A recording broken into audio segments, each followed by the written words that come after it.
This lesson is about the controlled emergency stop, so we're just going to give you a bit of a chat through on that, and then we've got a couple of videos for you to have a watch at the end of this. So just quickly, let's have a run through the emergency stop itself. What you're trying to achieve here is to bring the car to a quick stop, keeping the car under full control at all times. Stopping the car is actually something that you've already done many times on your driving lessons. Your instructor has got you to park the car up on the left.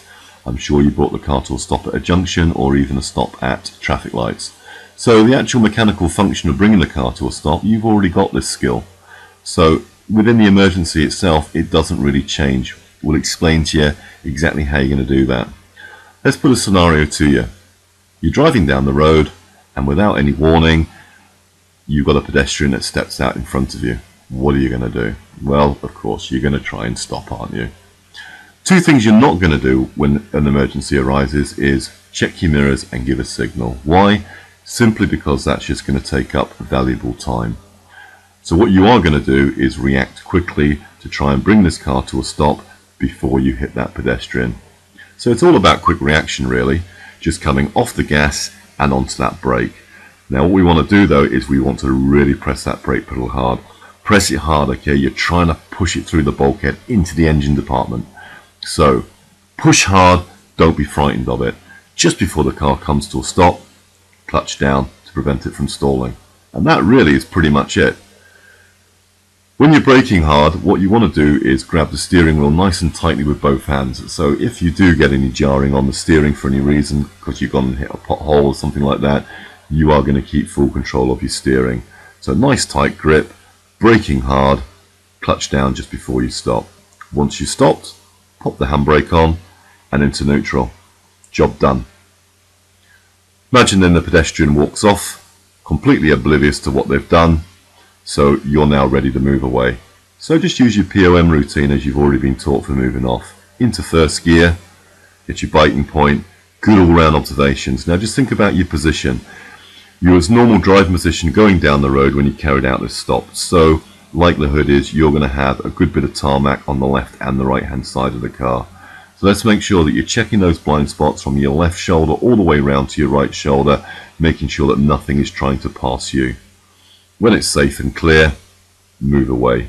If you do have a car approaching behind, stay where you are, don't move. The last thing you want to do is move off when another vehicle from behind is about to overtake you. What I'd recommend that you actually do is maybe put your foot brake back on, okay? Put your brake lights on. That's just going to make you more visible to the vehicle behind you. And then just see what they're going to do. Carry out observations again, and when it's perfectly safe and clear, handbrake off and move away. And that is it. Couple of little things you just probably want to be aware of. Most modern cars nowadays are fitted as standard with something called ABS, anti-locking braking system. Basically all that is the computer will try and prevent your road wheels from locking up. If your road wheels lock, then you're going to go into a skid. So the computer is going to try and prevent that from happening.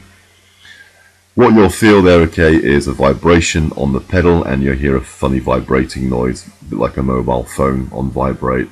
Nothing to worry about, that is perfectly normal. The thing about keeping those road wheels moving and free, okay, it does give you steerability, where you have to turn the wheel to the left and the right, okay, where the steering will still react. If your front wheels are locked and you try and turn the wheel to steer around something, then obviously you're not going to have steerability. So this is where ABS, okay, comes into its own. A lot of people think that cars with ABS can't skid. That's not strictly speaking true. It depends on the road surface you're driving on. Loose chippings on the road, wet road, greasy road, okay, your car can still skid with ABS, so don't be fooled that it won't. If the car does skid, then all you need to do is steer into the skid. So if your front of the car is skidding to the left, steer to the right to try and get the car back on course in the direction that you were already going. So the same if the car was skidding to the right, steer it to the left to get your car back on course. Right, so have a look at the video and hopefully you can put it into practice with your driving instructor very soon. Okay then Steve, so what we're going to do then is the emergency stop. Okay, so just drive off normally when it's safe to do so. And when I give you the signal stop, if you can stop the car as you would in an emergency. Off you go when you're ready, please.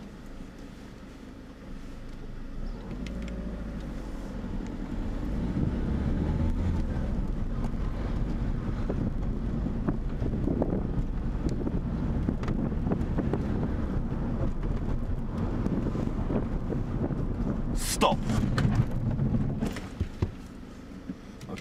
Okay, Steve, when it's safe to do so, can you move off, please? Park on the left where it's safe.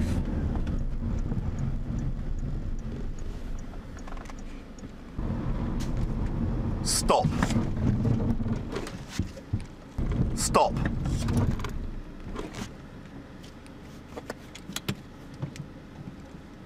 Okay then, Steve, when it's safe to do so, move away, please.